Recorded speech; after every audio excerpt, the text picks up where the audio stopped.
Hi, everyone. I'm curator Lisa D'Amico, and I'm here with the super talented Ilene Fox. We'll be speaking about her piece, Prospero Iris, which is in The Color of Nature, hosted by Inside Small.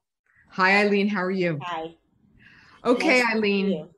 When I saw your piece and the committee as well, the exhibit committee, we just fell in love. It's it's a love letter of It's really about texture and color. color and light. Yeah. So tell me and everyone listening, I'm very curious where this photo was taken. This photo was taken at the Presby Memorial Iris Garden in Montclair, New Jersey, which has the biggest collection of irises in the United States. There's over 3,000 varieties of iris. And they bloom for only 3.5 weeks in May. We spent a bunch of days out there taking shots, and it was like a kid in a candy store. First day never made it to the end of the garden. I mean, just every time you take a step towards something, you'd see something else and you would stop. um, and it was lovely. It was beautiful. I recommend a trip out there to anyone in the area, in the tri-state area. I, as a non-photographer, I know that my photographer friends are always very interested in knowing settings, equipment. Talk about your technique in capturing. I mean, this is an incredible close shot. It's beautiful. Well, I feel like I can just reach out and touch the droplets. I have this wonderful lens. It's a Sigma 180 millimeter macro lens, which they don't make anymore. I don't know why, because it's an incredible lens for close up, and it has wonderful bouquet in the back. But I was very lucky to find one, even though they're not making them anymore. And sometimes I found a new one. Just, I don't know. I'm guessing that it was somewhere hidden in their warehouse, and they were cleaning out and found it, and that's how I got so lucky. But sometimes you can find a used one, and it's an amazing lens. I work on a tripod with a lens that size. You really need to.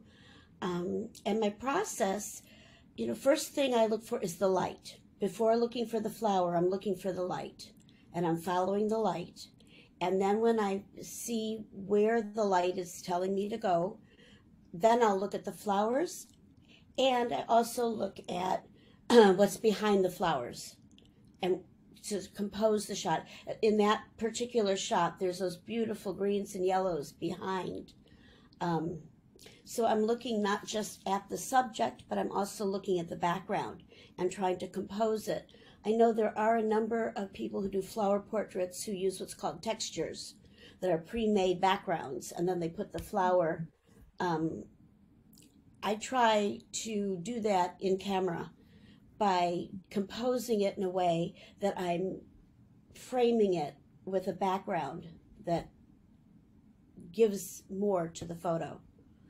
Ilene, you have a gift for composition. I'm lucky enough, and I'm sure everyone listening will follow you and go and see your work because they should.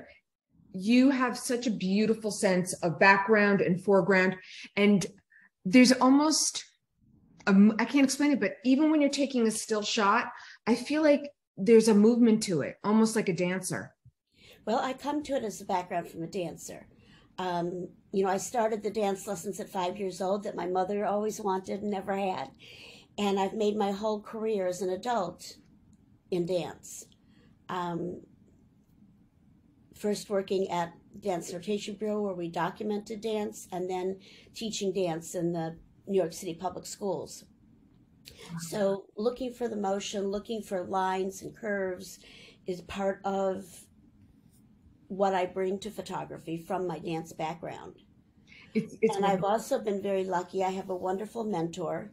Um, I have taken a couple classes with Douglas Dubler at the New York Botanical Garden.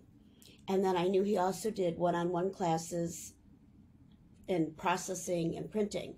And I reached out to him a little over a year ago, year and a half ago, and started to do that. And then he kind of took me under his wing, and we spent a lot of time going out together to various gardens. We started in April with the cherry blossoms at the Brooklyn Botanical Garden, and then moved to a tulip festival at the West Side Community Garden, and then moved to the irises at Presby Memorial Garden, and then moved back to the Botanical Garden in the Bronx for daylilies.